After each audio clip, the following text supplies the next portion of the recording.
Charles, I Appreciate work it. with Bill Colburner. Oh, okay. I just send special regards to you. Bill, I said hello. That's good. So I'm here as a volunteer and with the Roswell Elementary School Foundation. So we fantastic. just want to kind of reach out and try to foster a little bit more. Roswell North Elementary. Mm-hmm. I designed your outdoor playground. Really? About 100 years ago. Well, that big deck. Uh-huh, that's out back. uh-huh, Yeah, uh-huh. that's. Yeah, I did that a long time ago. Do they have the Charles McMillan teeter totter? It's Wait a been minute, successful. the one that's where they tore down all the woods that went over the soccer field? No, this is around a one? big oak tree. Mhm. Back behind. It's a real challenging, small Right. little thing, but it's stood up. It must have done it 10, 12 years ago. It's standing the test of time, so it's doing well. And then you work with Bill Colburn? Yes, we're doing some redevelopment and looking especially to the New Grove Way area. I'm sorry, who you work with? Bill Colburner, he's a Okay. He's with developer in Jeffco Roswell. Properties for years and years. Was Very a local cool. partner, or ran that, and now he's out. Y'all are working on your own. Mhm. Fantastic. Ready? I am going to, June 5th, 3:30, we're going to call the June meeting of the Roswell Downtown Development Authority meeting to order. The first thing we need to do, welcome our visitors. Thank you. Glad y'all are here. Part of this is not going to be very exciting. The majority of it. And if you see the next page is the minutes from the last meeting. Do I have a motion to approve? Move to approve. Second. Second. All in favor? Aye.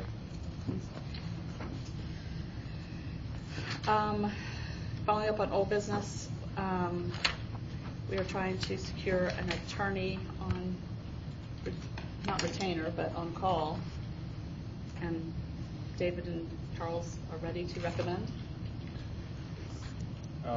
Yes, we've talked with probably half a dozen attorneys, and at the last meeting, we had follow-up that we wanted to do with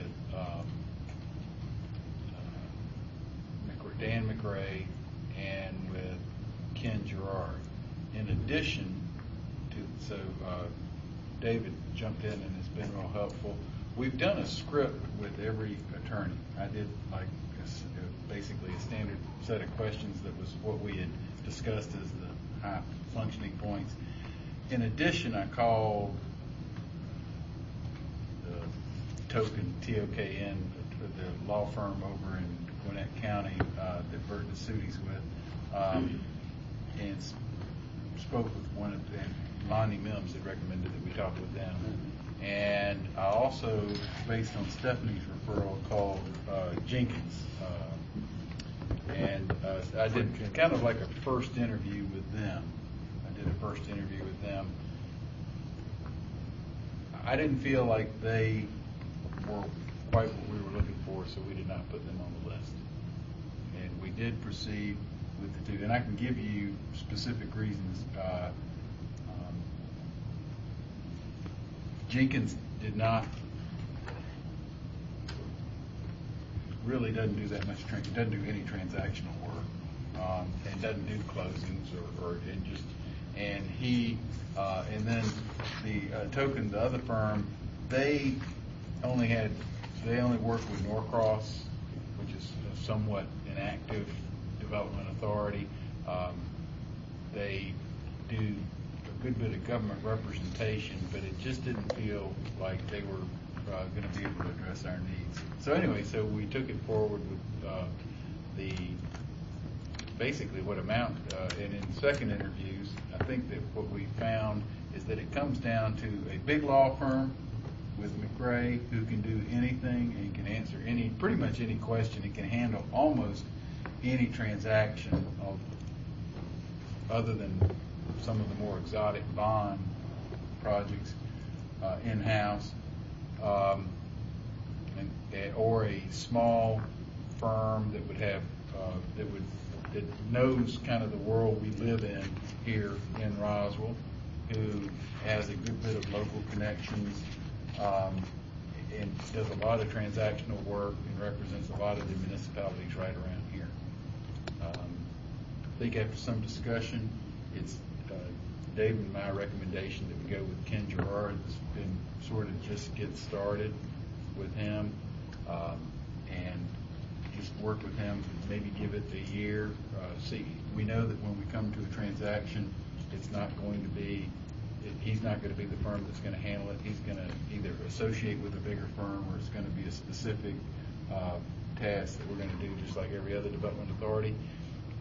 I think that I speak for Dave when I say that every one of these lawyers that we spoke with, we learned something from. Yep.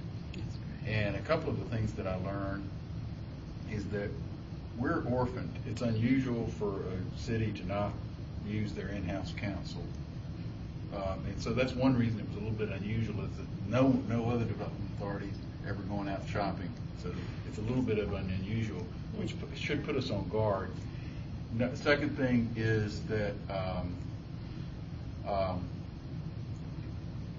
there's a lot of good capability out there, and we shouldn't stop looking. And the third thing is that we really need to get straight on this new. I think we need to get really straight on this open meetings stuff and get our procedures down pat with that. And that's where Ken Gerard, I think it wants us to start, is making sure about when we put out the agenda, when we advertise, and just making sure that we're operating right that way. Everybody's struggling with that because in their wisdom, the legislature brought in another set of rules for people to follow. So it's a new Is set? that passed? Brand new. The new, I mean, it's like just within the last few weeks. yeah.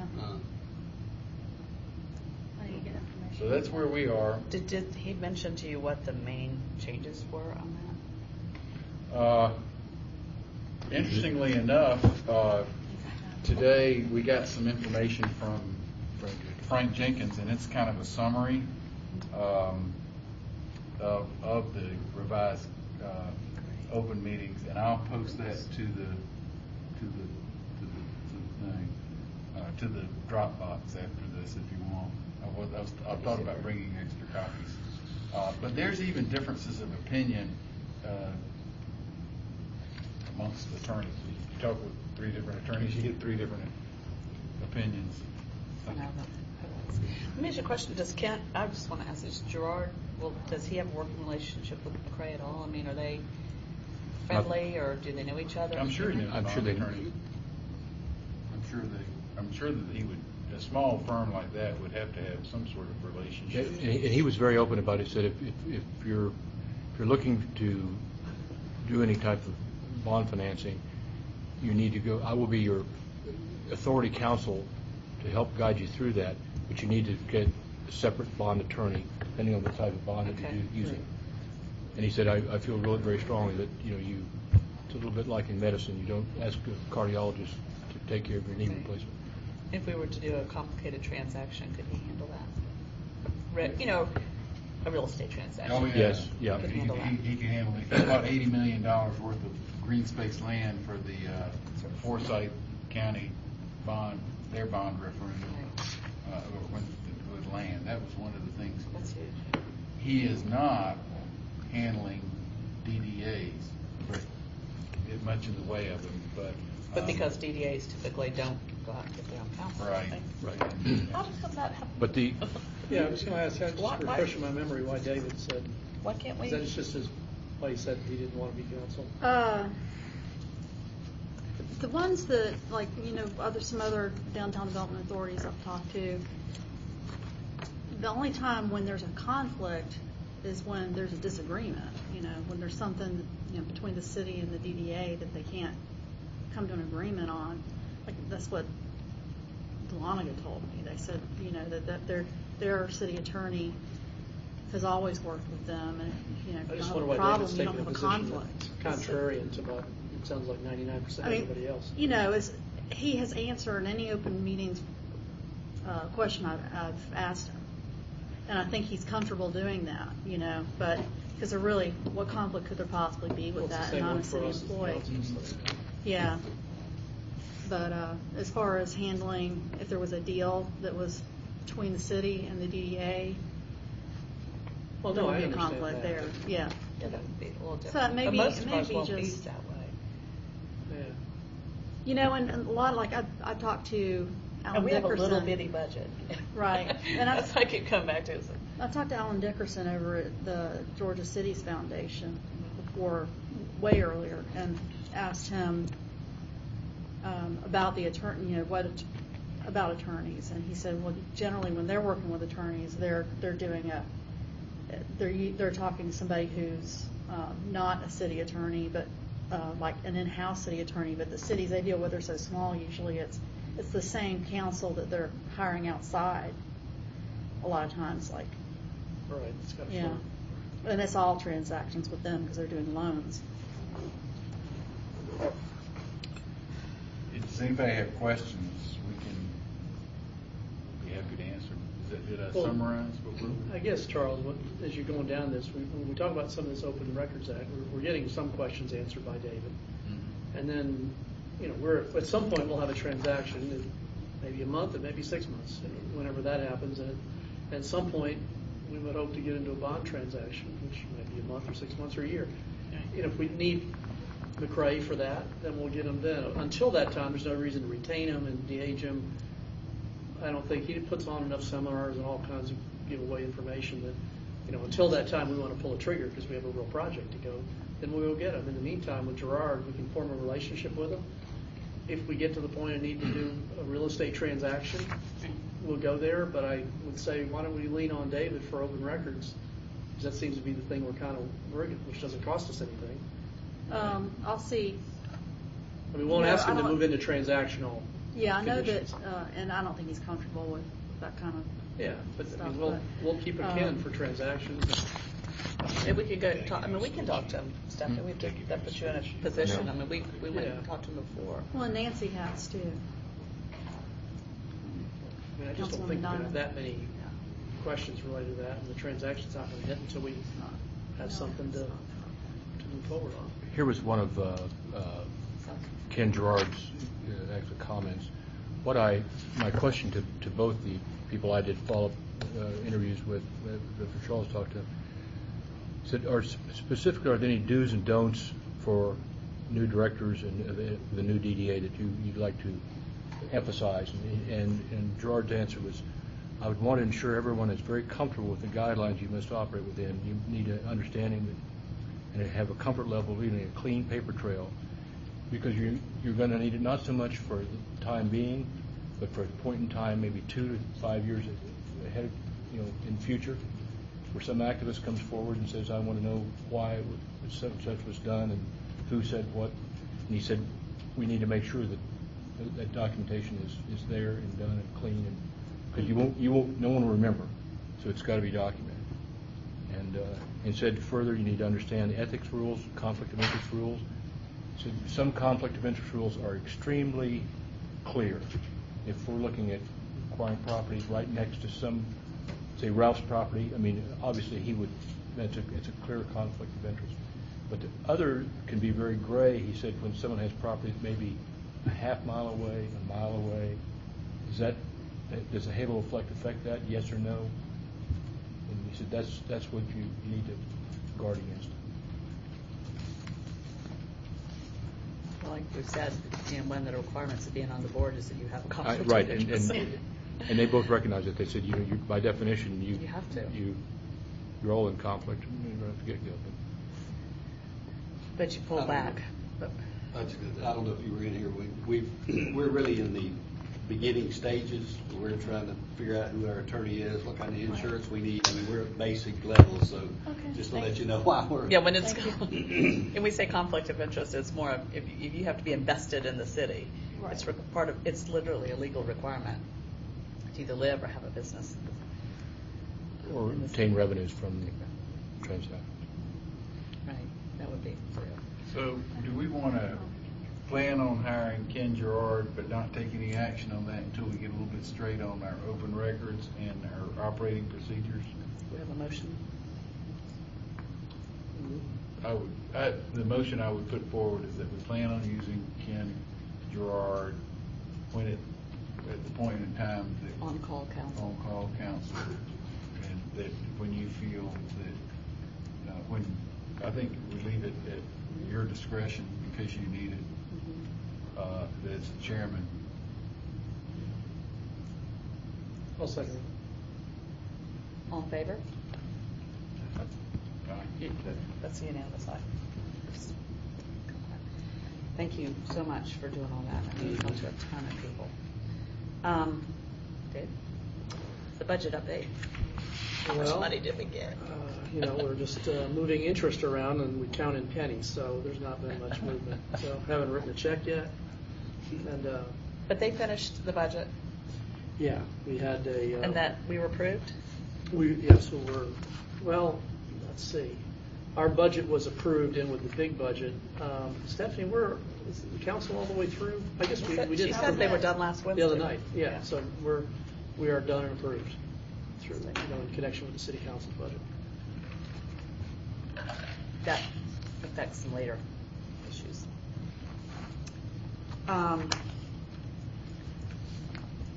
Retreat follow-up. Stephanie, I didn't print out. Excuse me, that's Councilwoman Diamond right there. Retreat follow-up, what was it? There were a couple things. Well, I didn't know what you wanted to do on that. What? I'd like to move that we Yeah, just the deal with that. Dropbox. What? No, should I close the Dropbox? No, there it is. No. How bizarre. I'm sorry, what'd you want to do? I'm trying to think of what we had on there, because I didn't bring my, Looking on Dropbox, for some reason it's not downloaded, it's already downloaded. I think most of it is in the new business component, a lot of this. Yeah, there were a couple things that, there we go. That were, like the demographic Right. and the ongoing. Financing tools. Yeah. And we were going to follow up with, Dave was going to follow up with the banking, some banking issues. What is that? Okay.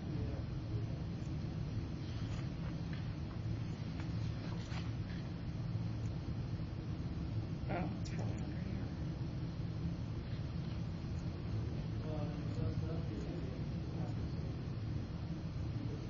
Oh, okay. Well, let's. Well, I do have it in the book. Okay. I think most of the big things, if not, we'll bring it back up under new business if we could be so loose to handle it that way. Intern search, this was from last time. I was going to look into some interns, but Charles has an even better idea. You want to tell him about what? Basically, I have an intern that is working with us, and I was asked at my firm, and I was asked by the chamber to do some work that the chamber had been talking, Progress Partners had talked about with me for several months, and it seems like the work that Progress Partners is doing works well with the effort that Ralph and David are going to do on identifying some properties in the opportunity zone. So we're basically going to piggyback the intern effort. And I recruited another intern who's a local, a girl who's local, attending Salem College, who's a family friend. And it's an unpaid internship, but she's more than happy to do some ground truthing on some of the mapping and looking at some of the parcels. And then we'll use the technical resources at my firm.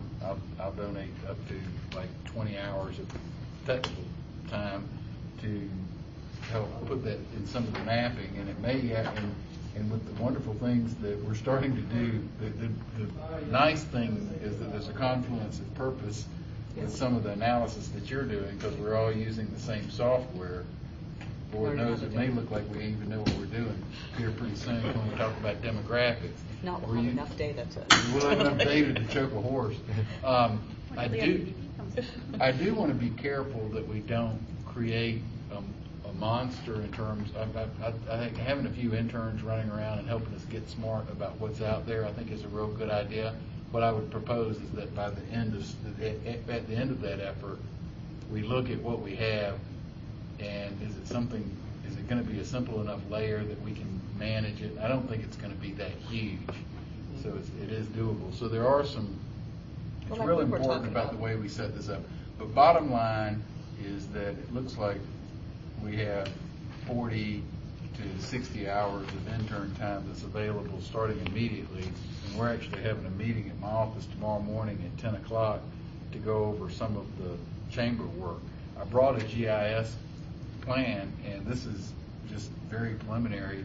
And what we did is we took the parcels and just identified everything that's over 2 acres that's in the city in zone commercial or office, and just highlighted it. And then we're going to go through, and the chamber's working more in that north corridor with Mansell Road and some of the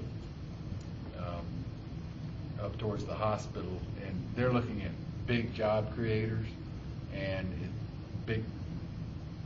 they're looking for elephants, and I think that the DDA is looking for mice or smaller. Maybe some of it might be, but it's going to be more, might be more granular. I think it's going to be smaller parcels because so much of what's involved here is not the big tracts. But we don't know. There might be something that turns up that is large. One thing that comes to mind would be the Roswell East project, also known as Gateway, which is 106 acres. It's in the Opportunity Zone. So first we're going to do is basically the Chamber of Progress Partners is looking at A-level opportunities, like UPS, Herman Miller. That's the UPS building. That's right. The big ones, the ones that are going to create 100 jobs.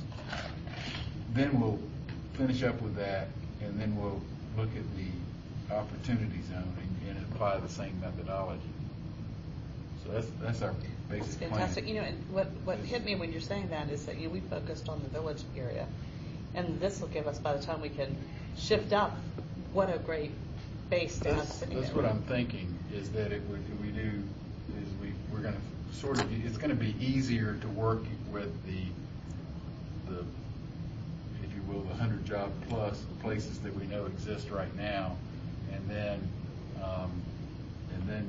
get a little bit more granular with the Opportunity Zone, and then we can decide.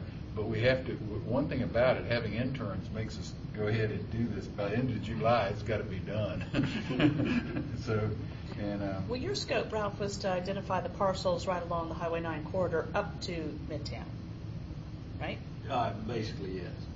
Well, If we were going to use those zones that we had kind of talked about, Right. then that's where we were kind of headed. Kind of the That's first. all I have in CoStar now. I've created polygons to capture all the commercial parcels in that okay. area in Have CoStar. did you do that in CoStar? Yeah. You've done that? Just in the village area, because that's all we were looking at.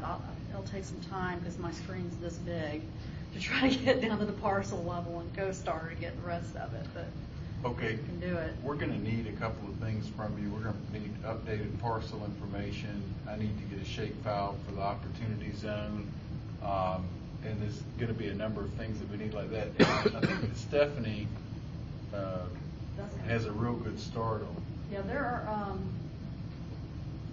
there's one change to the Opportunity Zone that's in a DCA right now, awaiting determination, and then there's another one that's going to require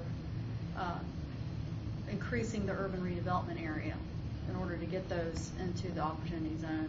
But since we're going to be messing with the urban redevelopment plan to do that, we might as well put the 2010 census data in there, the SEDP, the comprehensive plan, which have all taken place since we did that other plan.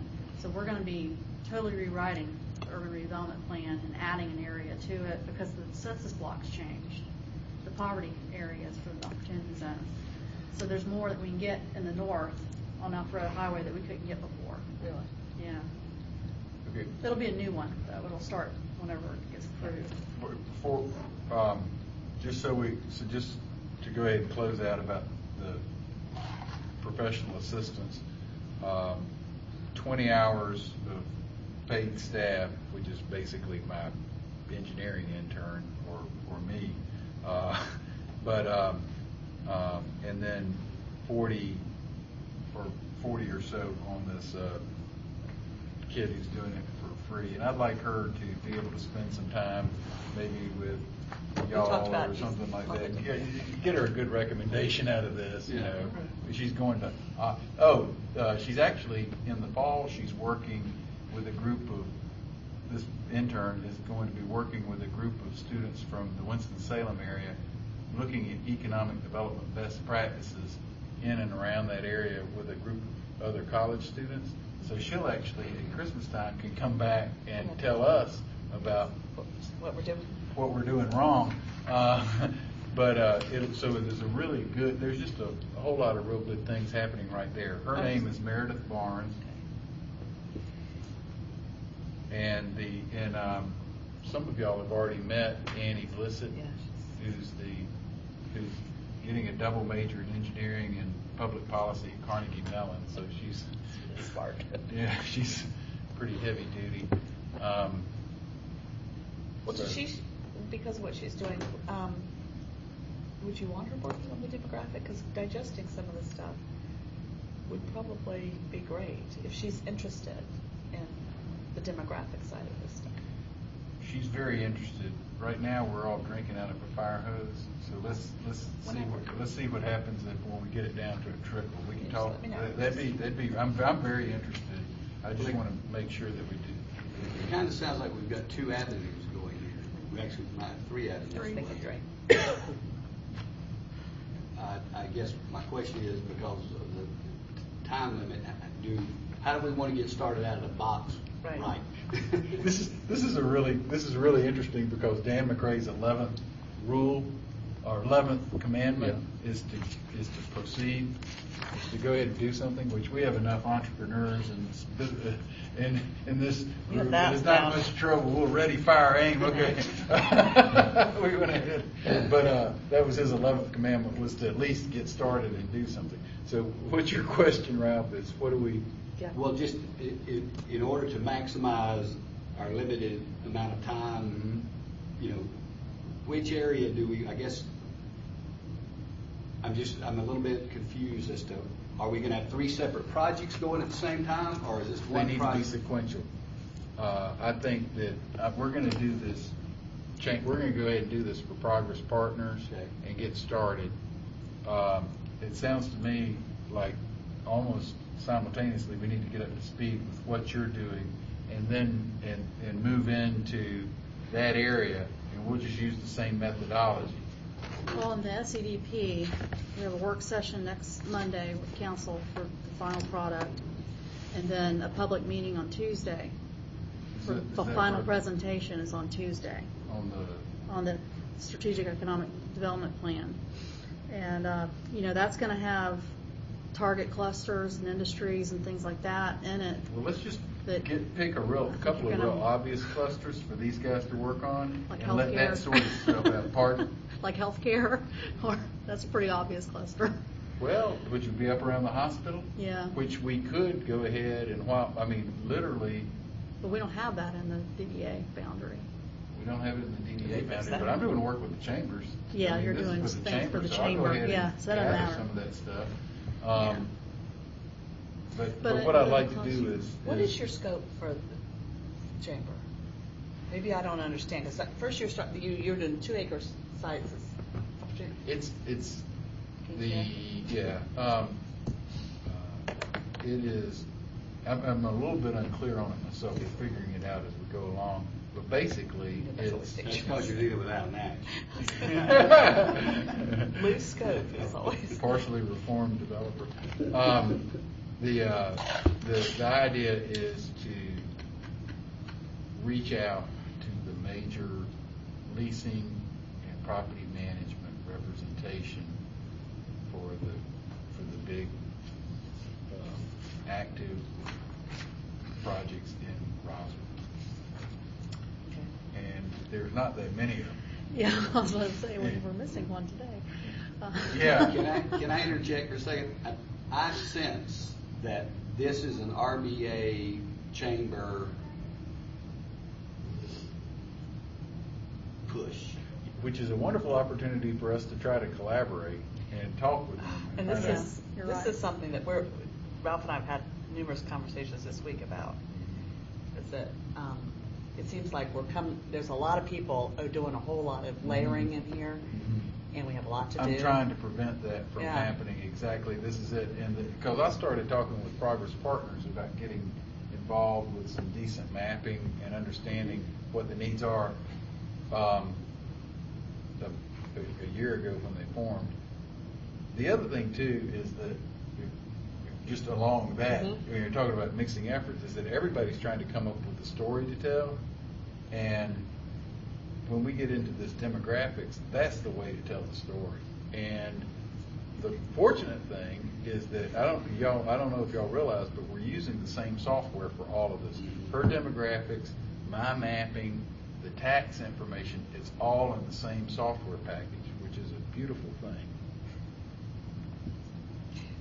What you have in your office, can you access the tapestry, and can you get that for me? Or is it another? We can talk about that. I'm accessing it the same way you are right now, but we have You have 7:30 days. Clock's ticking. I know, worn out.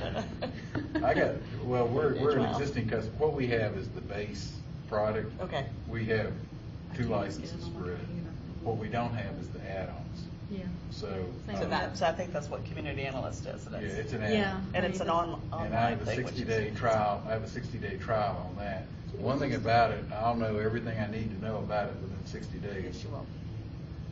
Or I will have gotten tired of playing with it by then. Can I attend your meeting tomorrow? You can do anything you want. Now, this is me with 2 interns, so I don't know how smart it'll be, but Well, why don't you come, I'll set up Because something with you when you leave. That's a great idea. Yeah, I mean, I want to make sure that I am not just understanding what you're doing, that I'm not off on a tangent somewhere. Or when I say I, Dave. and I. Yeah, I want to make sure about that, and then I want to make sure that what we're doing works with what Stephanie has set up in CoStar. Because the one thing we do not want to do, we do not want to start maintaining a separate database. We want to go to CoStar because it gets updated, Right. it's fairly reliable. Right. And you can save everything on CoStar, can't you? Can't you set up your own save? Oh, you can? You can Yeah. save reports and you can save queries, Yeah. surveys, whatever you call them. So that we could look at Can things. you, in our can you region. restate from the beginning, we're talking about CoStar and all these, I may have stepped out at the wrong time here, but what is the starting point of what we're trying to accomplish here?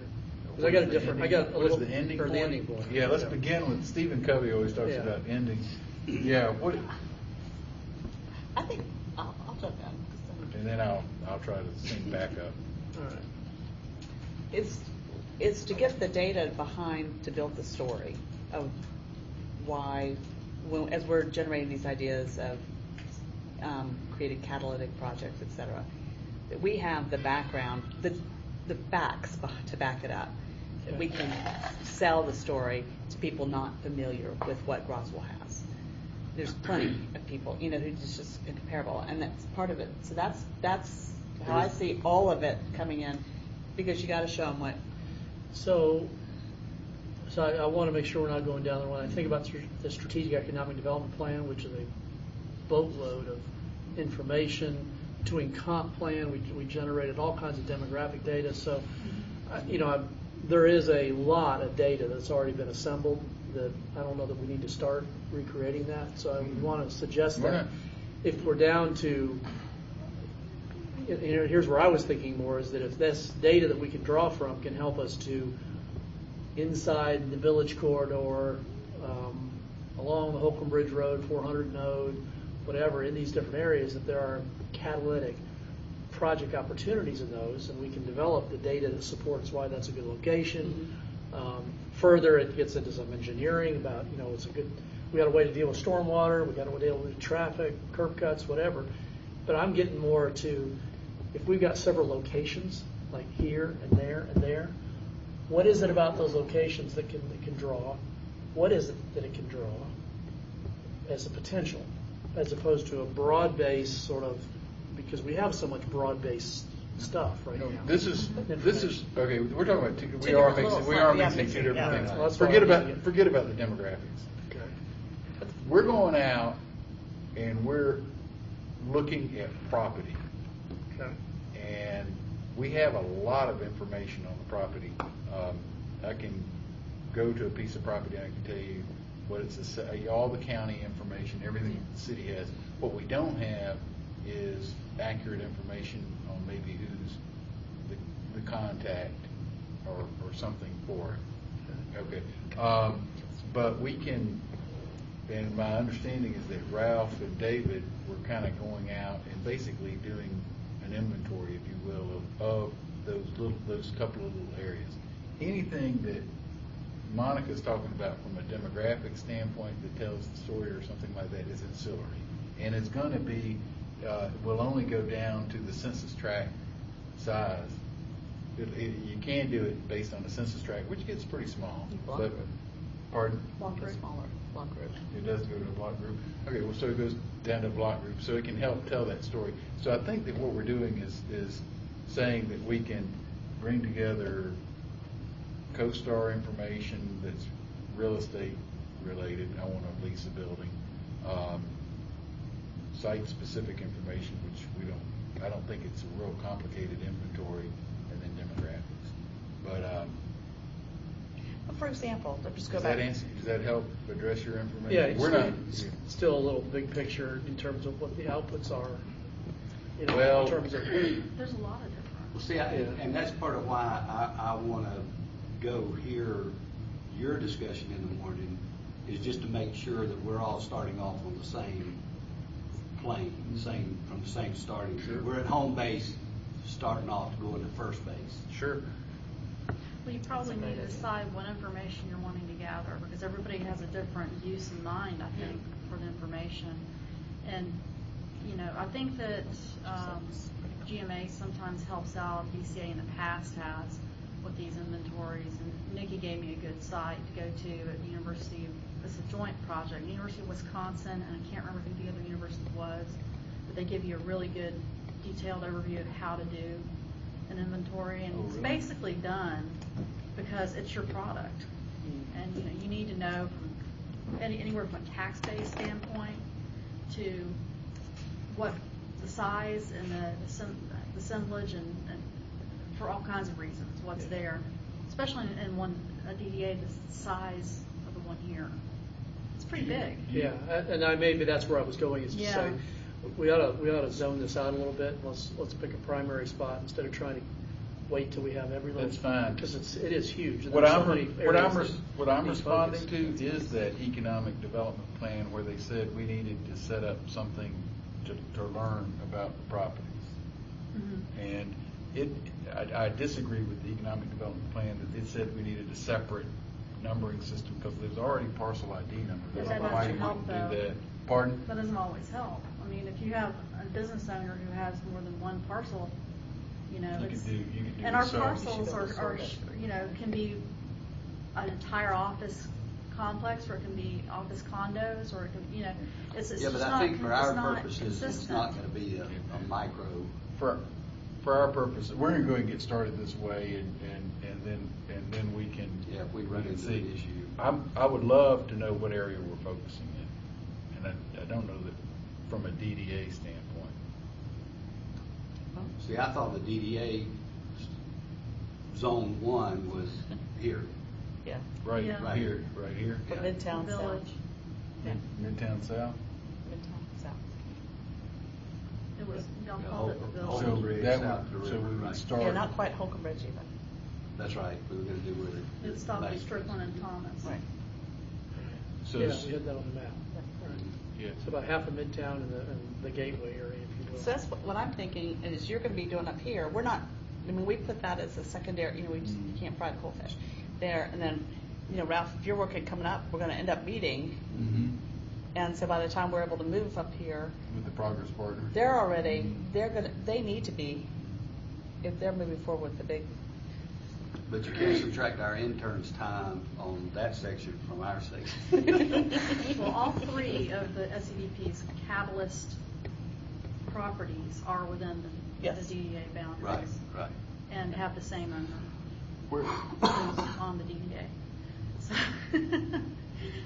okay, Just, so we haven't seen that yet, right? Okay, but that helps focus us in. Now, what I can do, so what I'm doing is, let's use the interns to get what information we can on this area, and then we'll see how it helps us tell the story. Sounds great. If Thank you. anything, I want to get, I'm tired of those studies. I want to focus in. Well, that's what I just want to caution that we've got between the new gateway plan that's come out, and the comp plan got into a lot of things, and there's an older Midtown plan. And they're Groveway all, just got- and we've got all of those, We yeah. have The, them, so, At the green, Well- green. Greenville? Greenville meeting, meeting yesterday, she had them all laid, Nancy brought all of them and laid them out, and there was probably 12, 15 books Amazing. of information and studies. So, I wish somebody would have taken a picture of that. Basically, studies that have been done and didn't go anywhere.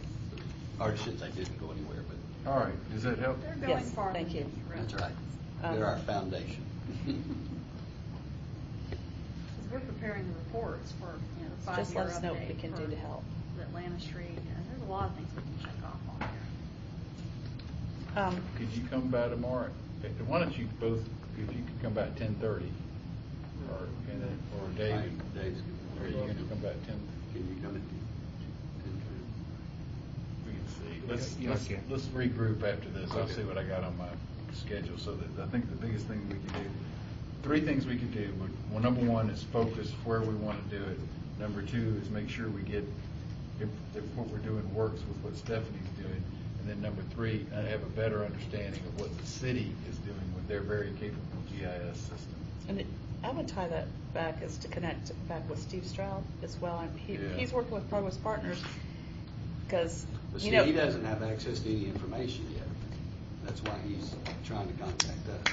Yeah, and typically, I mean, on other DDAs, they actually have sites that have on their websites, they actually have access to what sites are available, et cetera. And I think Steve is trying to do that from a business standpoint. Am I correct? right, yeah. That's why, We gotta, that's still Right. where that lands. that's why I think our end game, I think, heads toward certain selected featured sites that are, you know, you see that with a lot of authorities that, you know, they got, a lot of them focus on industrial sites or whatever, you know, trying to sell an industrial pad. Well, we don't have as much of that or little of that. So ours is in the village district to look at what are our catalytic opportunities. And, you know, some of it is probably more along the line of working with current owners rather than think there's got to be a featured site to sell to somebody. It might happen that way, but it might be the current owners want to engage, so. Yeah, that's something you can do that the city really. I mean, we're not can't brokers. promote. No. We're, you know, we're not acting in that capacity. That the real estate committee will do that, but Right. we're really trying to provide information that highlights somebody who's looking in Roswell and sees a featured site that we as a city would like it to be something that we think is important in terms of use and architecture and so forth. Particularly and we're since- willing to get behind it in some way. And so Well, that, particularly because it's different, most of the stuff we're talking about is different than what's here.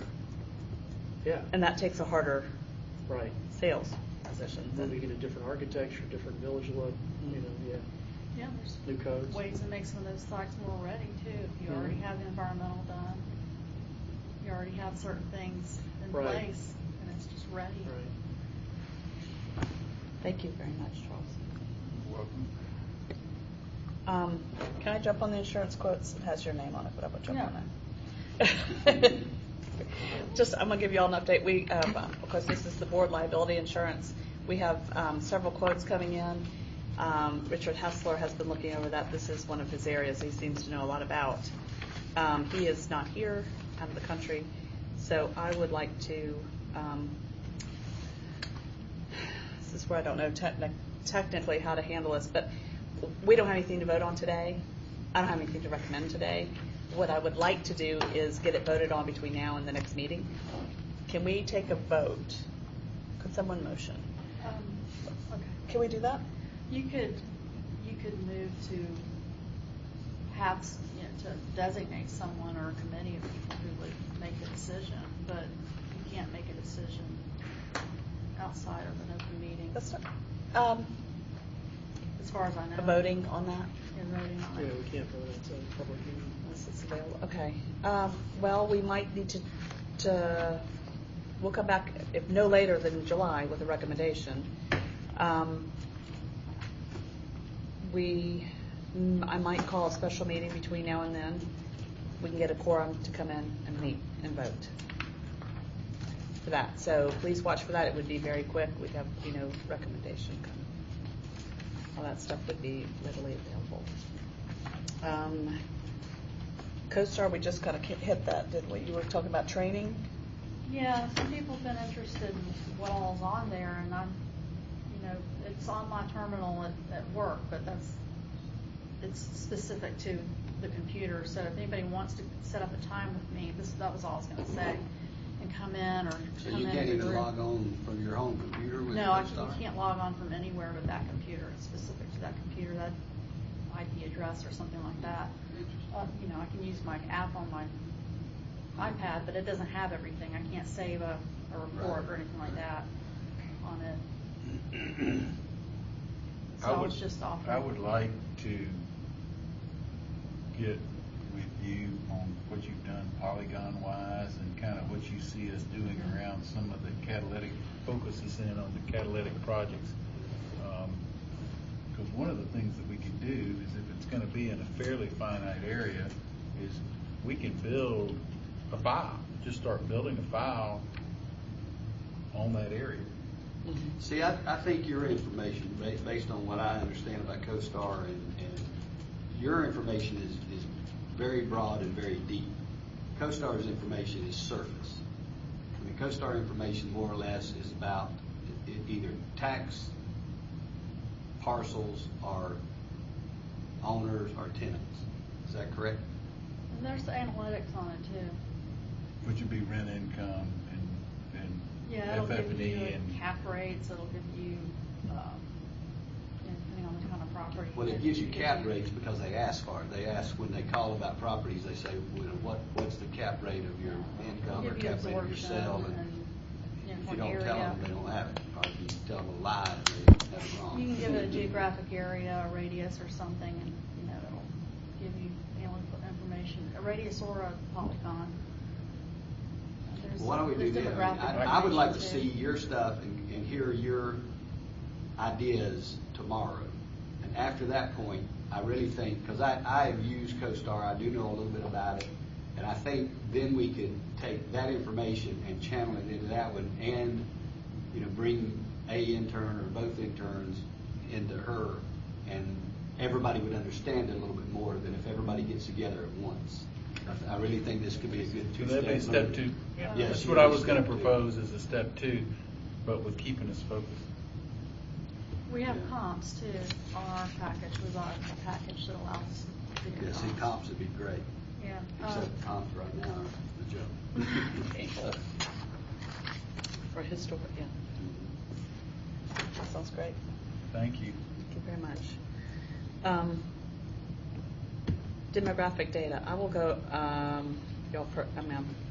talked a lot about this, but I did use a 30-day, I asked them for more time. Hey, you got 60. I would have taken 60 in a heartbeat, but I guess I didn't have it existing.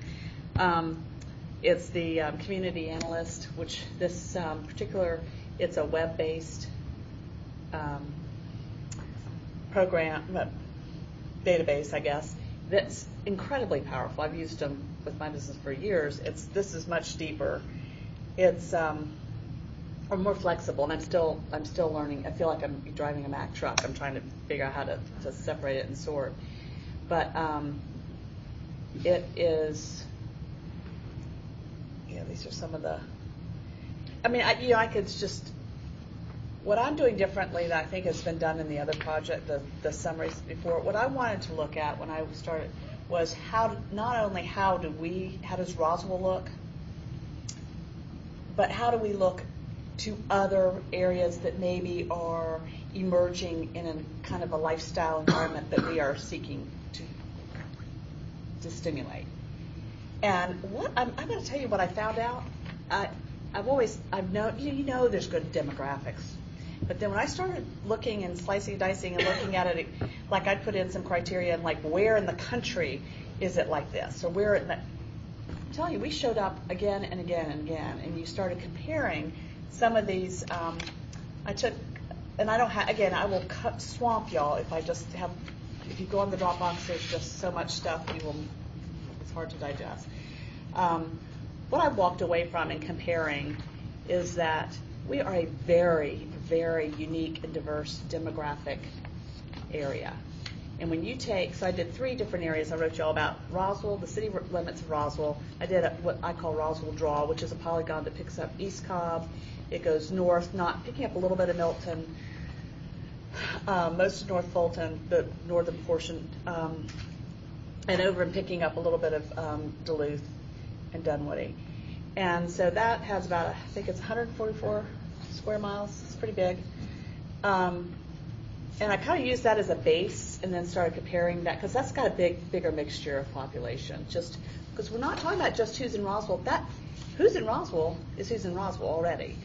That's not what we're looking for. What we want to know is who lives in the adjacent communities that is looking possibly to work or live in an area in Roswell, an area that, in an environment that Roswell can provide that no one else can. You know, we've talked about the uniqueness of the village, the walkability, and all that. These other areas, I mean, I love, you know, I'm in Alpharetta all the time, but it's nice. It's just going to be, it's new. It's Disney, I call it Disney-esque. I mean, it's not the authenticity that we have here, which is going to draw a certain population. And what blew me away, a couple things, was the percentage of educated, of the population that has even just a bachelor's degree. It exceeds, it so blows away so much, totally the rest of Georgia, obviously, and the rest of Atlanta. But when you start looking at I went down to, I got all the way down to block groups, but in census tracts, you know, you find them around the universities. There's a couple small in Charlotte where you have that percentage of the population that has finished college. It's pretty amazing. We're talking about future job growth. We're talking about future entrepreneurs. I mean, the wealth of educated people here is kind of amazing. About 30% of the adult population is over 50, which speaks to our 2 target markets. So we've talked about how do we draw the younger population in, how do we draw the empty nesters who want to settle in. You've got a frown. How do you got, so yeah, jump in if you think I'm on the wrong direction. Those were 2 of the target markets. The families, we've got a lot here. There's a lot of single parents here, more than you would think. There's a lot of, and then again in the general area. They're you think of Roswell a little bit differently, but Roswell, Alpharetta, Milton, their income numbers, obviously. It's a very deeply residential area. It has no real business drivers there. They're a little bit different, but the rest are pretty similar. But then you start, again, I went down to Winter Park, and I said, you know, I thought that area right there, surely we're a lot alike. We are like double the net worth, double the disposable income. Education, it blows it away from the same, that's a city right outside of Orlando. You know, it's a pretty nice walk. It has a lot of the feeling I think we've talked about that we found kind of attractive. This afternoon I kind of hit, what about Santa Fe, New Mexico? I'm just thinking, you know, I was looking at places to retire. I was looking at that particular demographic, and I found where we were on the list, and then I started going, who is ranking better than we were? And I started going up, and I picked up Santa Fe, New Mexico, and Franklin as places to live. Excuse me, that wasn't retirement, that was places to live. And Franklin, Tennessee. So they're kind of about the same size. They've got some, you know, a little bit of downtown, walkability, a little arty, a little bit of an arts flavor. I sat at the arts table last night, you know, and I'm still finding that we have such a broader, more diverse population as far as some of the key tapestry segmentations. And I think you guys are familiar with the tapestry segmentation. It's kind of a lifestyle caricature of a particular demographic, and they're pretty good. I mean, they nail it pretty tight on where you spend your time, where you spend your money, how much daytime TV you watch. By the way, there is a direct correspondence toward household daytime TV watching, not just the parents, but household daytime watch TV, inverse relationship to how much TV you watch during the day and how high your income is. The less TV you watch it was totally across the board. That's interesting. It was like no brainer, but it was the whole household. It wasn't just the person. So there's a lot more. I feel like I'm just picking, kind of digging into how we compare. I think it makes an incredibly strong argument why some new kinds of housing are called for here. There's a tremendous market already in the surrounding areas inside of Roswell. And then you add on to the people who are going to be driving your entrepreneurs. It's a very, very strong demographic that is full of entrepreneurs as well. If we had we'd need a lot more time, and I can go through a lot of this, and we could pull up some different things. I even had it so that Stephanie, we could actually get on there if we wanted to do some of the analysis. I'd hope to have it digested a little bit farther, but just want you guys to see. There's some in your packet, and it's on the Dropbox as far as being able to compare. Here's where I suggest we try to use the data to go to how we implement. Is that we had the meeting last night. We had the Greenville group was together last night again talking about vision and mission and so forth. But the reality of it was there's a real strong group of the younger demographic that's coming up and we know about the baby boomers who are aging, and so this whole notion of village, this whole notion of walkability, all that is strong through both those groups, and it's strong here in Roswell. And so I think to the degree that we as an authority start looking at our master plans and start saying in development what are the kinds of catalytic projects that are going to be quickly gravitated toward by that. Right. And that's where I think about not only what's been talked about on the Goro site, but also the Midtown site where the thrift store is, and then the arts possibility up there. The sooner we can move from information that we sort of know, you're moving to another level, and that another level probably gets into, all right, what does that look like on the ground? Right. In terms of facilities, in terms of living places, in terms of businesses, and such that we would want in this village corridor as our starting point. Well, that's the thing, is that when you start getting into the segmentation, it gets down to how many people in that area actually fall into that. It doesn't tell you who, but it actually can tell you how many households fall into that exact segmentation. And it talks about where they shop. So if you're going in trying to pull in a retailer that maybe isn't in this area yet, if you could show them that there's a growth in this segment, they know that segment. They know they've already done that work. Yeah. But our job is to show them that we're creating the environment, creating the environment and creating the projects. They're going to attract their buyer. It's kind of coming from both sides. Is that? Helps tell the story for Roswell. Ralph, one thing to make it real clear about the information I'm having is that just to give you an idea of the way this works, is that when Andres Dewani identified a project that didn't exist before, or a few weeks ago, what we did is we went in and pulled up GIS. We got topography, water, sewer, parcel owners. So we have all that. We got that information. So that's going deeper on those. So that's the information that I'm doing. I'm not doing the demographics. Now, what we can do is with this information, is we can say here's all the physical attributes, and traffic counts maybe, and we can build on that and give you information. Now what we can do is we can say, in addition, here's how many people make $100,000 within a 20-minute area or walk of here, or 20-minute walk, 20-minute drive. The problem is that a lot of the Midtown area and so forth that has the demographics aren't there, so Exactly. that if we are going to be changing it, we're gonna. That's how it gets. What's the impact? And I think we do need to be careful, because we are just, that if we're going to do redevelopment, there's going to be certain populations that are displaced, and that's really something we need to think about. It's not just barge in and move people out. So, and this can be used in that way too. So I realize it's hard to relate, but think about the kinds of things that I do every day with engineering. That's the kind of stuff I'm getting. So she hasn't talked me over to the other side yet. Well, but I think we talk about even just talking, for example, with Coro, my conversations I've had with other people that know of that site, they come back with a different image of Roswell.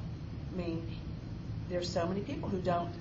It's hard to believe, but they don't. That's not what they see. What they see is Holcomb Ridge and Highway 9, that intersection. They're going across over to Woodstock. And you have someone come in town to look at a site. They don't see the deeper population and the different. I know they pull up their demographics, but this is a little. When you start sorting and really looking at where the density of education and which I'm looking at for new businesses. We talked about the northern part of Roswell. We're going to be drawing much big, the sites you're looking at first with Progress Partners and RBAs. Those are bringing in big employers. But we're going to be, I think the goal here is downtown is to pull in employers. They're going to be smaller, And like one of the segmentations that I was looking at this morning, and my power went out for it. That I found, it was kind of started going down another rabbit trail, but there's a huge percentage within that particular segment that are self-employed. Digging a little bit back, where are they right now? How does that compare to Roswell? What do we have that would make them move? Because that's the whole thing in the next 20 years is that people who have small businesses or self-employed can go anywhere. That's that way now, but it'll be more that way. And then how are we setting ourselves up with these projects? Am I too in the clouds kind of stuff on this probably?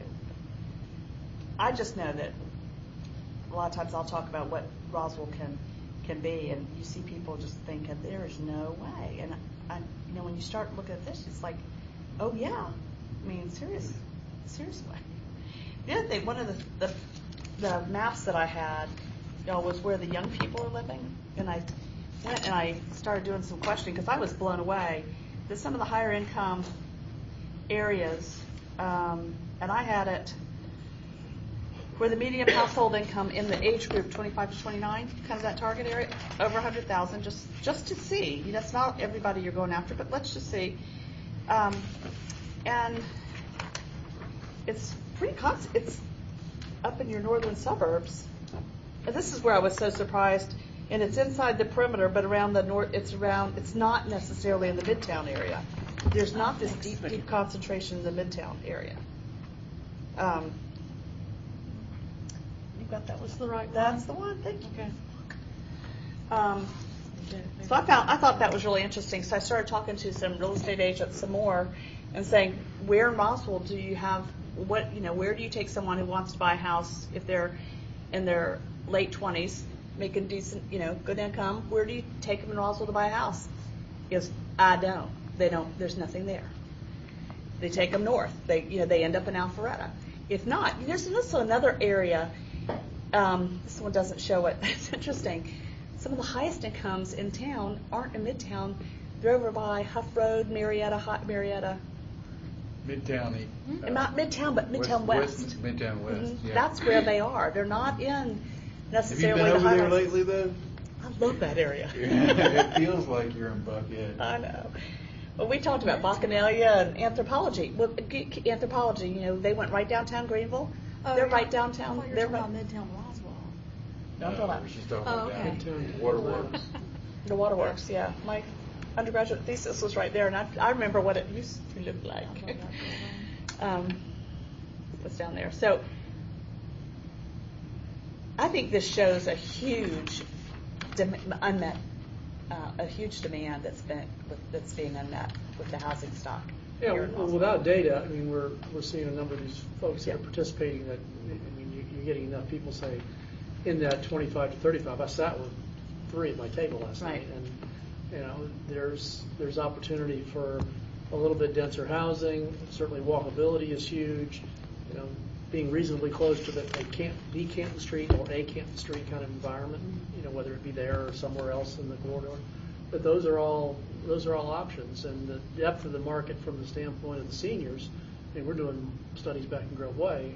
You know, there's a long list, very long list, and so both of those groups have places here, and because I think we can create more walkable places, small shop, quaint, that sort of thing that will attract more, and we just got to get housing that gets it reasonably close, and that's been our big challenge. Is we don't have any zoning to do that, which should be Right. resolved, we hope, with the development code that's coming through, that we create new categories of zoning that allows for us to mix those things close to one another. Yeah, I didn't see any of y'all on that steering committee with me. Yeah, I was like, what? You got So that tell one. me what So, to do on that. Okay, so I have tons more. I could take up all day. I know that what I'm going to try to do is just summarize what I found. There's a lot more. I have for a couple more days. I may get somebody else to do it. The other possibility, and I talked to Steve Stroud, and because it's about $3,700 for a year for 3 people to three access points on this, that he would split it with us. He felt like that would be really reasonable. I mean, if we feel like, gosh, we've got enough data that we can just work with what we have, I think it might be worth it for the first year or two. I think after that, we're going to see development trends inside the city that are going to speak louder than the comparative demographics. But are y'all interested in doing that, or I mean, I'm close to it, so that's. yeah. What I don't like to see is just the plain old, you know, I printed them out, but the census, just the census data. I want to I like to get, maybe follow rabbit trails to figure out what they mean a little bit more. So, anyway, there's lots of data. The out there. difference with Georgia Power when you have them, because basically a lot of these thematic maps are similar to what we get from Georgia Power, but with Georgia Power, you get one snapshot. Here, I mean, just in what you've shown us, there's 15 different snapshots in different ways. And it's amazing what they have on here as far, and I have to say one of the struggles I had is that Milton, the city of Milton and the city of Johns Creek aren't lining up right with their geography, so I got to get in there by census tract and kind of define that. I haven't done that yet, so, and it's crazy. It's like I've always been fascinated about Milton because it's got to be some of the strangest demographics. It's like the most homogeneous place you've ever been in your life. But it's just weird. It's just with it's totally residential. I mean, it's got it's just virtually nothing.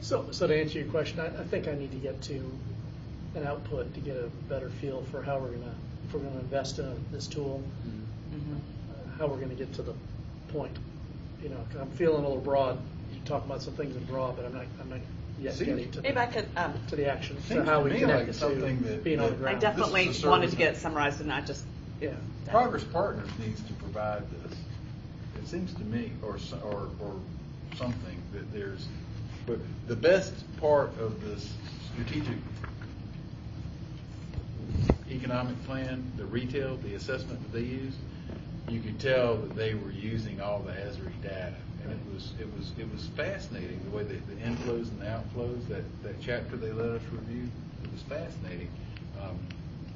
So there is a place for it. I'm a little bit close to it also, so I'm not going to say that I think we need to do it. I'll be happy to, if your copy's fixing to expire, mine's just getting going. Great. So we can talk about that. I Yeah. think it is on a laptop, so we can. Well, you could log in anywhere, right?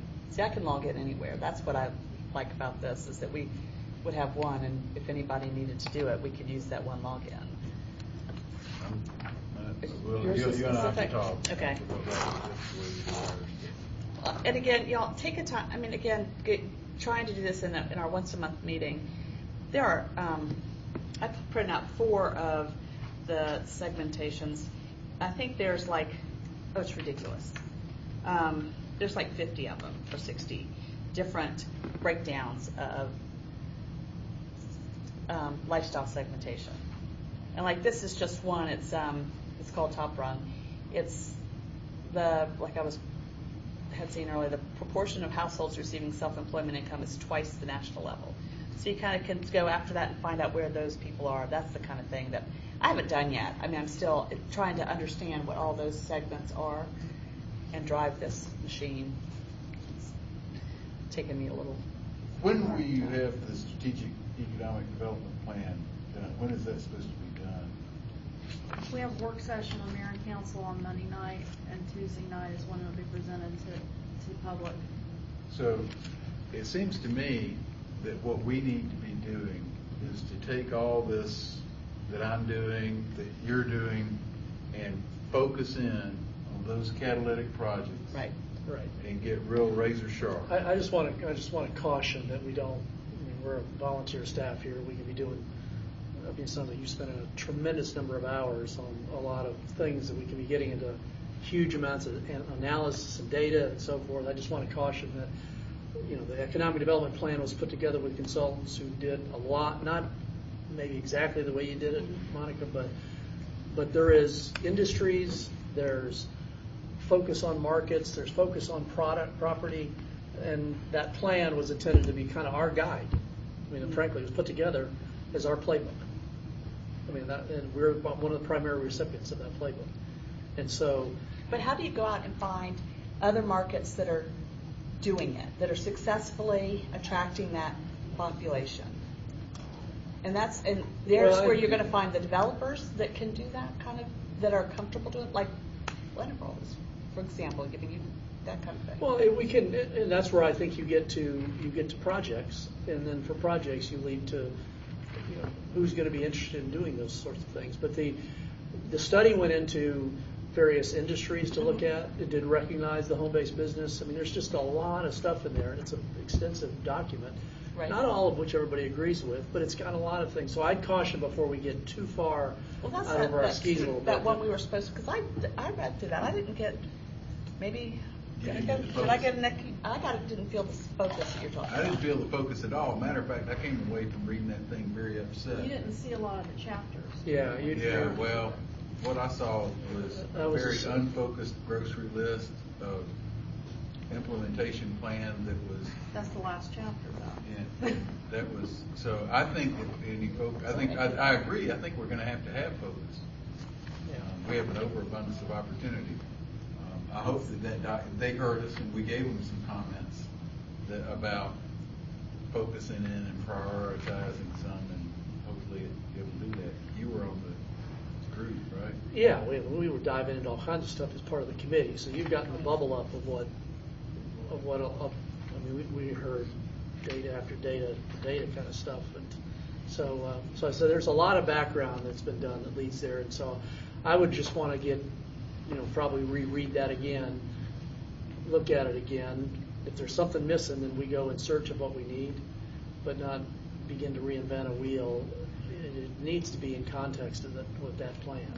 It really That plan does. is not, I mean, there isn't an implementation section, but it's really intended to inform what they're calling more of a business plan or an action plan. Yeah. You'll take the data and the assumptions and the conclusions that are put into that into that document.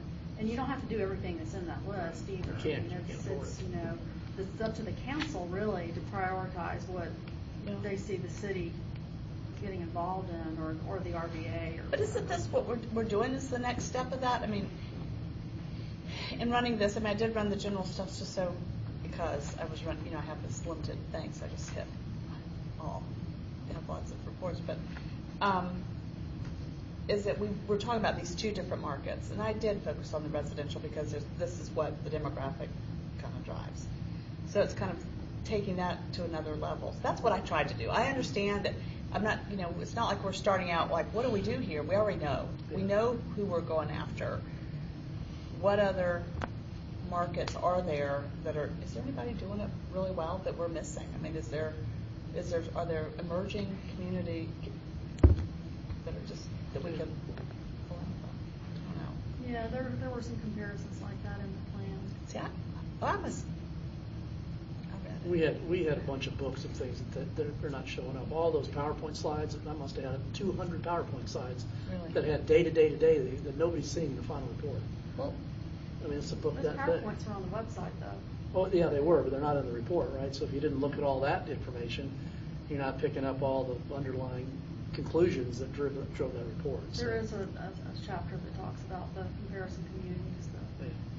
Walnut Grove and Alexandria, and I forget what else. Maybe you guys can look at the PowerPoint slides that were all the, you know, they did segmentation, they did deep analysis of different business types here, age brackets. So I mean, there's a lot of that. I don't know what they use for their source data, but they use Esri. But anyway, there's just a lot there that doesn't show up in the final report because it's supporting information, not concluding Some of that information. industry information comes from the Department of Labor. Right. I think if I could, I think that it's up to the board to provide focus, and I think that's a really good, if that's sort of a theme that's emerging, and because I think we've all been challenged with the focus thing. But to the extent that there's a passion, like what Monica has, for looking at this, I mean, my sense is that you would have almost done this as an intellectual exercise anyway, just in getting ready for it. And I think we can bring her back gently, but that's but I think when I that's a sit there and wonderful. we're across from people who do amazing developments and they can't see the possibility, I kind of go, what will it you know, okay, you're a data guy. I can get that. I can give you that. I mean, if you can get the vision, like I told you, remember they said. And this is she's reflecting on the meeting that we had with John Lundeen. Right. Remember I asked them about the forecasting and they said they didn't have that good of imagination. Yeah, and this does help tell that story. So this does answer a specific need along that line.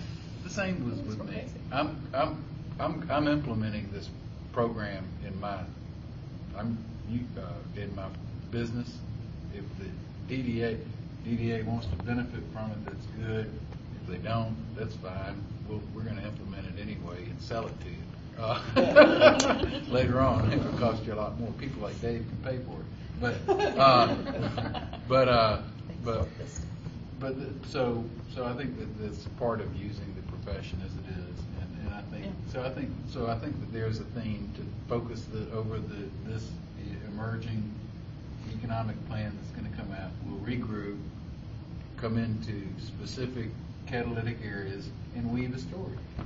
Yeah, but like you said, there are different things going on at the same time with Progress Partners and the RVA. We need to look at what their missions are, what's in the contract that Progress Partners just signed with the city to do certain things. You know, there's who's supposed to be preparing collateral and going to trade shows and those kind of things. Who's going to be marketing buildings and sites? Who's doing what? Who's doing retention? You know, we know that RVA has been tasked with attraction, retention, expansion. You know, so the DDA is not going to be doing that. Right. You know, but transactions and things like that, the DDA is going to be doing. But that information can certainly be shared with the whole. I mean, coordinating those three, I think, is probably a big thing right now. I mean, like you were saying earlier. Yeah, we're not out You're not contracting. stepping on each other's toes. No, You're we're saying Progress Partners, RVA, Yeah. DDA. Yeah. And one of the things with RBA, just trying to stay in regular contact with Steve as far as what he's doing, what's coming up. I mean, everybody's meeting with him at different, we've got different things, everybody's overlapping, but that's, Ralph and I talked about yesterday to him about maybe doing that on a regular basis and rotating out just to make sure we're. You could invite him to these meetings if you think it's something to do. Totally, yeah. He knows he's welcome. Why don't we I think he's meeting suggest out. that once a quarter we do that? Something like once a quarter we can Yeah. do that. And plan orient on it that way, yeah. And plan on working towards that. And that might could be simpler than all of the, having an unwieldy combination of things. It was interesting, that was one of the suggestions from one of the more sane attorneys, was to just have everybody meet once a quarter, meet once a quarter. It'd be a good thing for us to try and set that up, Well, would you want a joint meeting with him and with Al Nash or Sarah or someone? You know, it's gonna come down to this, what one of the attorneys suggested was that the chairs meet once a Right. quarter, which is just more work for the chairs, but, I hate, but that was how it was suggested. Chairs like an executive committee type thing? You can set up committees to do that too. So that Yeah, you're not, more people. it's just an idea. If I don't have any demographics to do, I'll apply.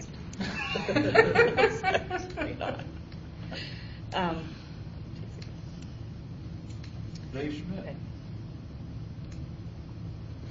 Now, I put this on here and I called Dave, and he has had more hot issues. So if you don't have a lot to tell us here, it is okay. Well, the only thing that I did Next thing. put together was that two-pager. Did everybody get that? Yep. Stephanie actually updated, provided some additional comments on it about and it was really a download of the Georgia Economic Development Finance Program manual. Instead of getting the big thick manual, I put it on a spreadsheet here just to sort of say what were the different things that you could deal with. So it's a kind of a litany of DCA-related programs, Environmental Finance Authority, the U.S. Small Business Administration, DNR, and various tools that the Development Authority can use. And I think if we were looking at a couple of things that would be sort of primary focuses, one is to look at the TAD situation. And apparently some legislation is we had property taxes capped at some point legislatively. I understand that's being released potentially. That too. Which, when you think about TAD, an uptick in property tax revenue is the increment you're trying to grab here in TAD dollars. And so, along that way, I talked to Linda Schultz a little bit with the school board and have a connection with the person down there that's kind of wrote their TAD policy. And so it's interesting that there were a lot of TADs discussed with the school board from lots of different cities and so forth, which sort of forced them to put a policy together. There's actually been very little, I don't think anything implemented. So there hasn't been any TADs that are actually starting to grab the school board increment. And So is that a piggyback approach, or are you working along with the school board, or? Well, remember that a general area TAD is about taking a geography, and you basically take the tax revenue, and as it's sort of like the boat that's floating up in the sea, every property in that TAD, that increment goes into a fund, and it can get put back into various investments. Well, it pays back your bond. It pays back the bond, right? Yeah, you sell a bond against Right, that revenue right. stream, and you use those bond monies for various projects, as opposed to a project-based TAD, which says that only the increment that project creates is bondable. All right, so an area-wide TAD obviously is big dollars, right? So the three elements of where that bond revenue comes from are Fulton County for us, school board, and the city of Roswell. Well, the city of Roswell is a very small Right. percentage of that. So you talk about just a TAD that grabs city of Roswell dollars. It's not very much to work with. The school board's typically 50 or 55%. I mean, that's the big number is the schools. And, Fulton County makes up maybe 35 or 40%. So the two biggest components of the TAD district are not in our control as a city. They're outside the control. So when that policy was put together, the school board was looking at, how are we going to address all these requests that are coming at us? And so there's just a whole lot of analysis. And a lot of it comes to what are the uses for. Because if you think about, if you're building a lot of neighborhoods or a lot of apartments, well, you're putting demand on the schools, and if they're giving up their increment, they have no way to pay Right. for what they're doing. So it comes to, in the TAD, what kind of project you're going to get funded. If it can be much more about commercially oriented, institutional, things that don't generate school children. What about, Essentially. apartments that may be geared to an older population? Did they respond? I mean, did they have any? Well, policy? we hadn't got down to that level of detail Yeah. yet in terms of it, and so the mechanics of how we get there are pretty intricate detail of how we go through that, and how that increment gets dealt with. So, and where we set the TAD boundaries is very important, because what ends up happening is if you set a TAD boundary that has very little in the way of residential zoning, well, then that tells the school board that there's a regulatory stop to being exposed to creating property that's going to put a demand on the school system. And, that's why these boundaries get really important about where you set your TAD district. And so anyway, the point of it was, I think we're at a point of investigating that. I think we're at a point because property values have come down. You want to catch TAD on a rising property value market, which we would expect over the next 10 years that we would be going up from where we're at now. We certainly don't think we're probably going to be going down much more.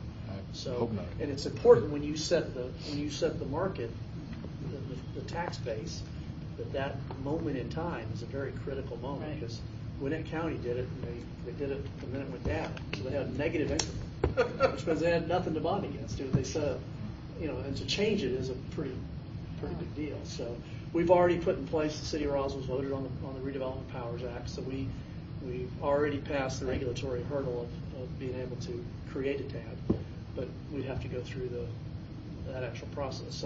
So I think from a financing standpoint, that we're at a time when we ought to be starting to look at this pretty seriously, and it's really the time's probably now. So Yeah, Kay seems. Kay and I talked briefly last night, and she seems like she's. yeah, she would agree. Now, whether you can do it or not, we'll figure that out. But there is some analysis to be done. There's some property boundaries to be looked at, and there's looking at what the current base is, what a projection might be over a period of time, and what kind of dollars are those. And so in Atlanta, the West Side TAD is a huge TAD. I mean, it generates $80-100 million and like that, in terms of its increment. Their TAD agency is undergoing some difficulties right now because there are some bonds that have been completely paid. They're still collecting the increment. Right. Yeah. Yeah. Right. That's once the bonds are paid off, you got to let go of the cash flow, because the point of a TAD is that once you've sold the bonds to that period, then the school board of Fulton County and the city now get the money. Right. Yeah, that has to be part of the agreement, I Yeah. think, because there is such a thing, although I don't know why anyone would do it, as a pay-as-you-go TAD. I mean, you can What's not that? bond the money and just use the tax increment for whatever it is you would do that for. Yeah, that just means But, you sort of they accumulate as you could do go. something with it, but I don't Right. know what the Right. situation is now. So to me, out of the financing elements, that's kind of, to me, one of the primary ones that we ought to be starting to investigate.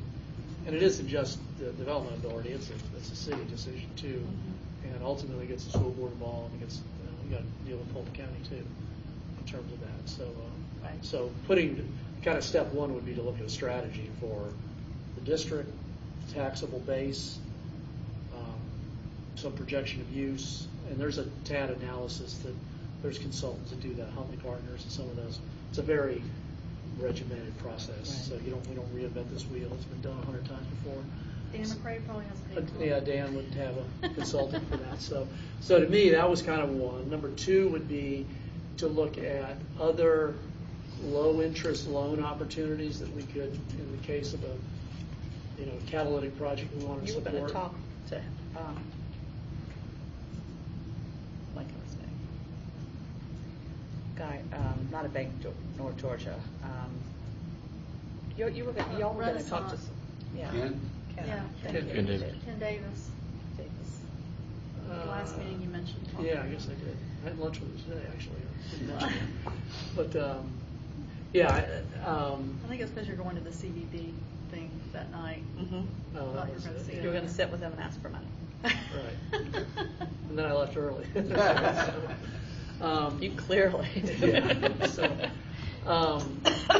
but in any case, there's a whole series of local legislation to be supported by the state and such that are ones I'd like to get around. What are the sort of the top 2 or 3 sources that, and what are their qualifications? I have some of it in here, but I think diving into a little bit of detail. So I guess I'm looking right now between TAD and some loans and a few other things to create a small toolbox to start with, but that looks like it's the highest probability of applicable uses. There's a bunch of things in here that are really a stretch for a Roswell. They're just Right. They just would be long shots, and I'd rather see if we can figure out the high potentials right now. Highly love the ones you could really make something happen. I know a Yeah. lot about those loan programs, and y'all heard about them at the Right. training as well. Yeah, so if you want to sit down. yeah, I'll I follow can- with I can Stephanie, give and we'll you, try and craft up like I said, a small toolbox of highly effective tools, best in class tools for us, so that when we have that project come along, we're able to sit down and see if we can talk about it. That list, I asked you a question, but I don't know if you were, I know you've been pretty tied up. Would you want to divide that up between things that the DDA can use on projects and things that are more like business incentives? Divide it that Yeah, way? because I Because there's a lot of things that are Right. tax credits and things like that. And, RVA would use those more. Yeah, I think well, I mean, some tax credits are, you can monetize, and some are just, job tax credits and things like that, but, right. so. Yeah, I do think there's employer-based Yeah. incentives, and then there's development-based Or things that are incentives. direct to the business, and And then then other there's things. public-based incentives, Yeah. they're different. And we certainly need to have a repository of all those things. I mean, the opportunity zone would be the most significant one we can think of from the Yeah, those are employer things standpoint. RVA is probably going to push a Yeah, little more than. yeah. than So, you guys. But the degree that's probably one area of coordination that we certainly need to however we're going to deal with our economic development website, or right now we Yeah. have it in the city, but however we communicate our message, I think how we organize that in this, whether you're an employer, whether you're a developer, whether you're a citizen, whatever, these Yeah. are the opportunities I that we think can that support. the SCDP suggests something separate for economic development, because there's a lot of good information on there, and if you're a site selector, that's where you're going to go to get your demographics before Right. you even set foot in a town. I mean, you're looking for reasons to cross Yeah. someone off the list, so that's the first place you go is the web. So I there's a think lot of stuff I on think the the degree site. that we're talking about, what Charles and Monica, you all are doing, is that it ultimately needs to find its way into a website that Mhm. people who are searching, they get, here's my snapshot, that tells me what's the opportunity. And part of the story isn't just what's here, it's part of it's. Or what we want to attract, Yeah. it's going to And round that's out the what's- edges. That's what's different than when you go pull those normal stuff down, it's like, what other components are we offering here?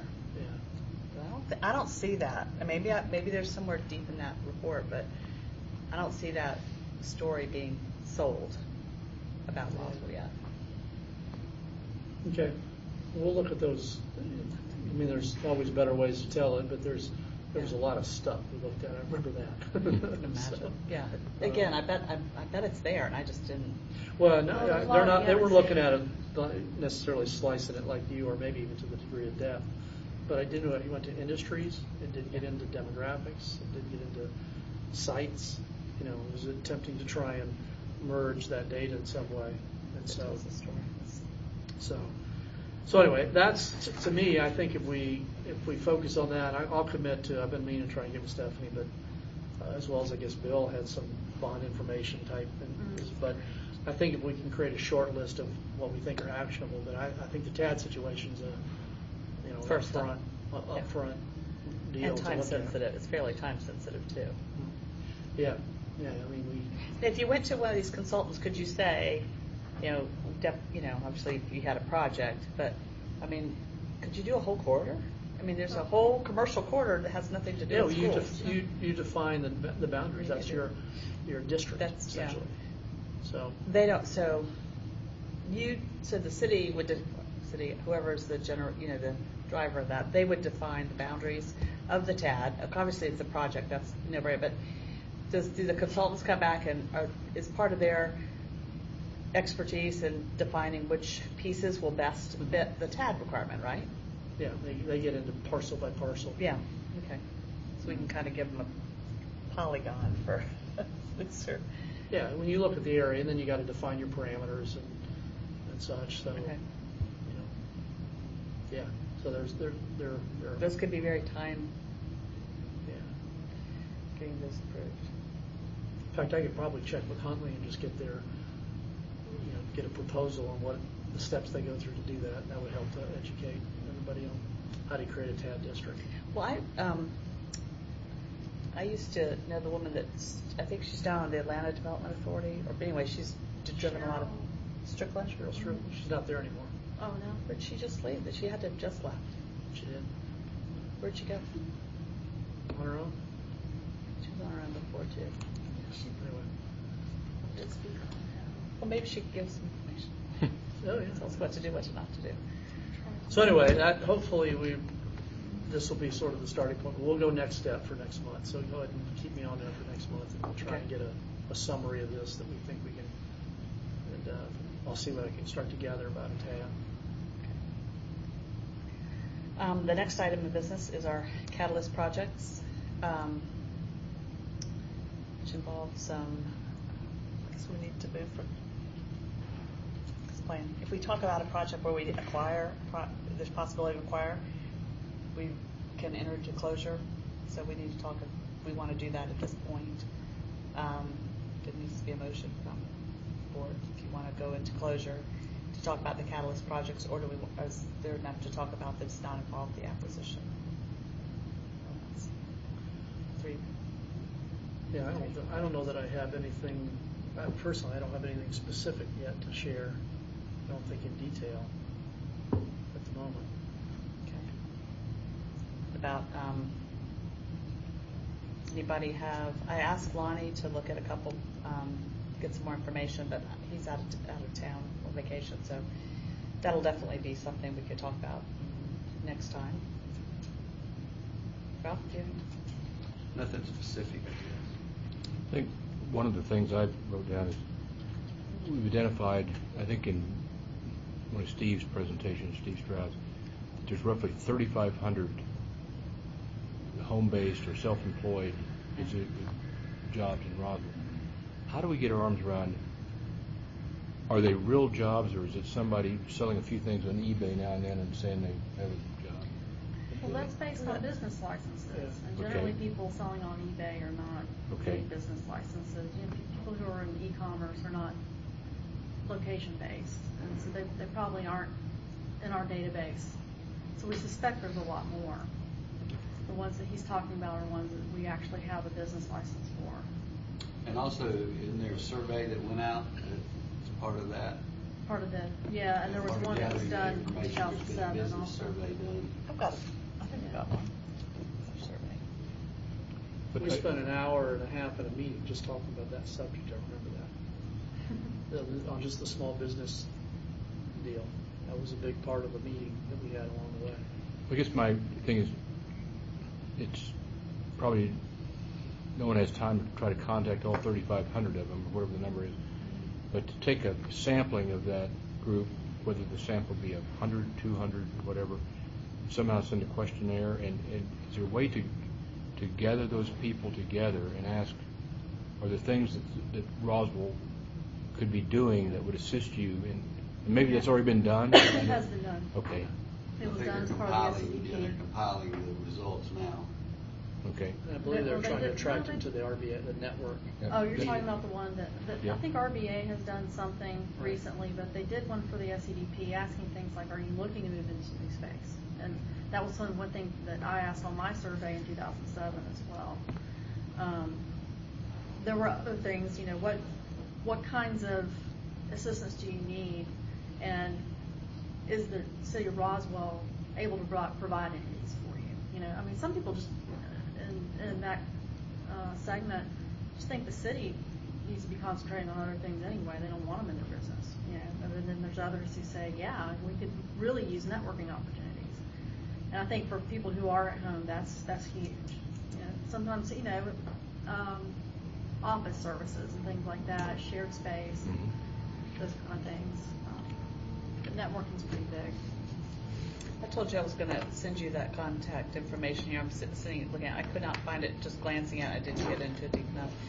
But I've got to call this author anyway on something. I need to find out from him how, because that's one of his big drivers is you've got to measure it. We're not measuring.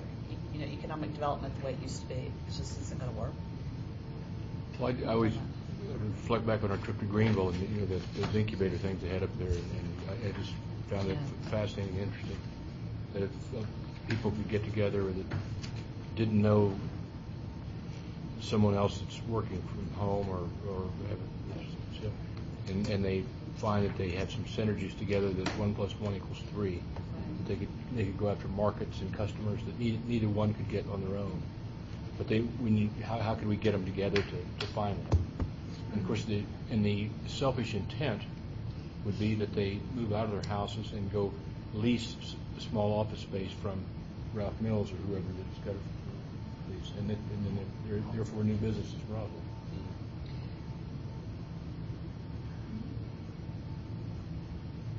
You know that Brains on Fire, I think was it? Yeah.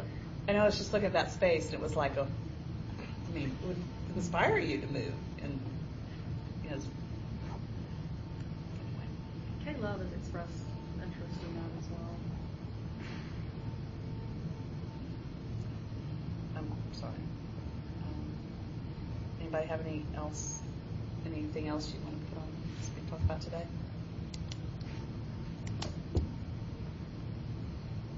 The big push is the catalytic projects, just identifying that. So I guess we need a motion to adjourn. We adjourn.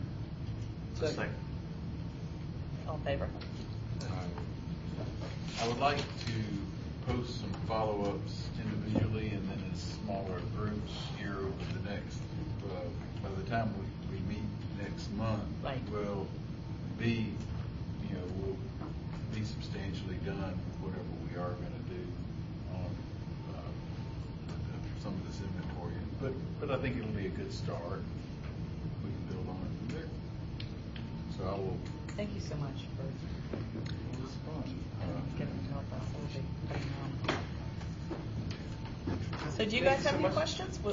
No, it was very informative. I just want to give everybody a card. Just